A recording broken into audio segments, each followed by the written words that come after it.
Hi guys, so I'm going to continue to make more videos, I suppose, because this is what's going on.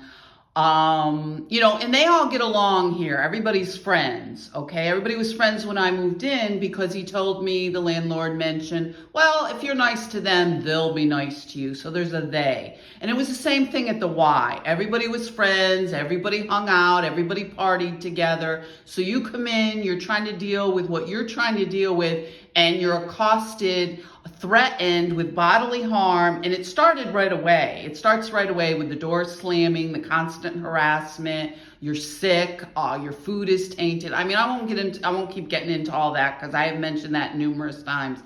But this is the whole thing. It's to constantly isolate you. And this is what these people also do. I mean, here I am, 6 years old. I can't say I have one friend. I don't have one friend. And this is what these people do. They'll get people to befriend you, and then they'll pick a fight, and then you find out later somehow they're connected. So as you can see, I ran through all these apartments. They're connected to my family or my ex-husband or friends in some way. And they'll let you know. They'll let you know that they're friends with so-and-so. You find out they've been friends with somebody for years.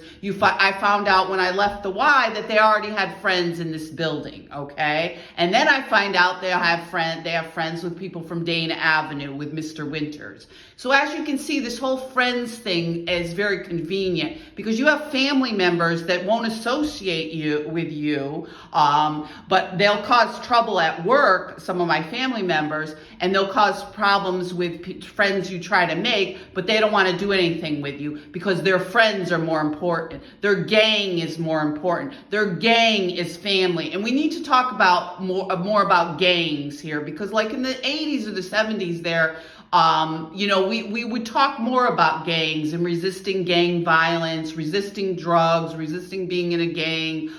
We need to talk about resisting trapping women in this kind of situation, forcing women into prostitution, pimp culture. We need to continue to impress upon that with children.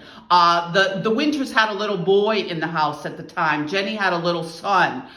So he was constantly privy to this kind of abuse and what was going on. So he grew up with this stuff. Jenny has since passed away, Mr. Winters. So when Jenny was passing away, his sister, Mr. Winters was calling me up, threatening me. After 40 years of not speaking to the man, he calls me out of the blue to threaten me. So we need to talk about how children are raised in this. I have nieces and nephews right now being raised with this kind of abuse. We need to talk about these sort of gang things where these people think more of their gangs than they do their own family members or their own friends or people that you do try to befriend. This is part of the isolation. This is part of the, oh, you don't have any friends. Well, you know what? I don't really need friends like that. I don't need friends that try to sabotage my new car. They cut the fuel lines up, the Cernex did up on Ridge Road. They stole $800 mattress in Box Springs.